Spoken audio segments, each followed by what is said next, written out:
In the shadowy heart of North Korea lies a chilling story of human misery and tirelessness, a story that has stayed stowed away from the world for quite a long time.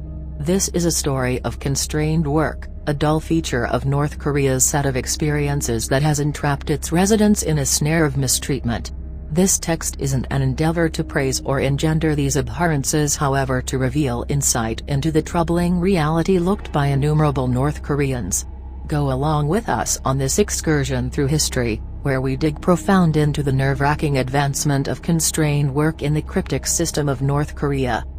Our process starts in the result of the Korean conflict, a contention that left North Korea in ruins. Kim Il-sung, the principal architect of the country, looked to reconstruct his crushed country. To fuel this recreation, he started constrained work camps, known as gwaliso, where political protesters saw adversaries, and, surprisingly, whole families were detained and exposed to tiresome work. Over the long haul, these work camps developed into a rambling organization of penitentiaries, each with its own harrowing tales. Detainees had to perform difficult work in uncaring circumstances, frequently for violations as minor as condemning the system or endeavoring to escape the country. Whole ages were brought up inside these walls, knowing no life past the security barriers. As North Korea fixed its grasp on its residents, the schooling system turned into an integral asset for inculcation. Schools were transformed into instruments of control, with understudies compelled to go to philosophical classes and take part in constrained work projects. The commitment of free training covered the truth of deep-rooted subjugation. Amidst this harsh climate, the Bakaku framework arose. This framework recruited capable residents into constrained work units, sending them to deal with development undertakings, mines, and homesteads. Inability to agree frequently brought about cruel discipline, destroying families and propagating the pattern of dread. Constrained work turned into the foundation of North Korea's economy. Residents, under the steady danger of discipline, worked constantly to support the country's ventures. This modest and hostage workforce permitted North Korea to keep a facade of independence while its residents experienced peacefully.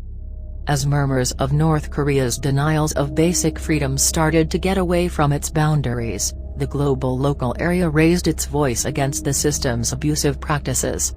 Reports of constrained work, torment, and executions in labor camps brought judgment from common freedoms associations and world state-run administrations.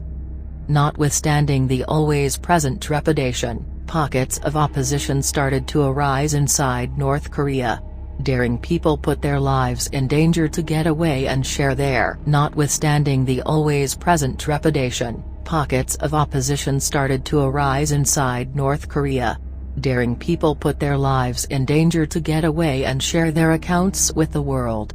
These declarations focused on the revulsions of constrained work and filled global endeavors to uncover and battle them.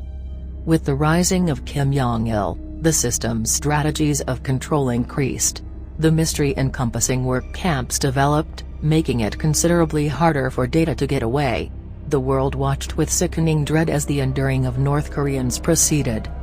In the mid-21st 100 years, breaks in the system's control started to show up.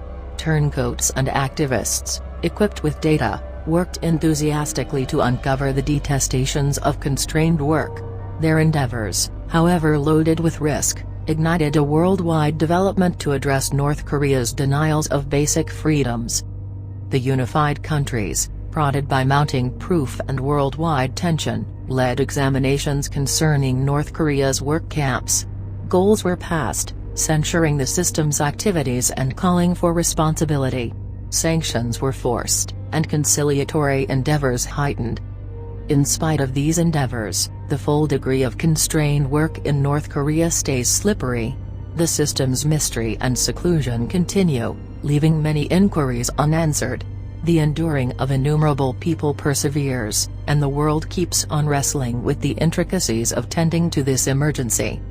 As we close our excursion through the dull history of constrained work in North Korea, we should recall that endless people are as yet caught in this bad dream. Our obligation as worldwide residents is to bring issues to light, support associations attempting to help North Korean evacuees, and back her for basic liberties. Information is the most powerful weapon against mistreatment. By remaining educated and sharing the narratives regarding the people who have endured, we can add to the continuous endeavors to stop constrained work in North Korea and guarantee that no other person succumbs to this misfortune. To those watching this on YouTube, we request your help in spreading mindfulness.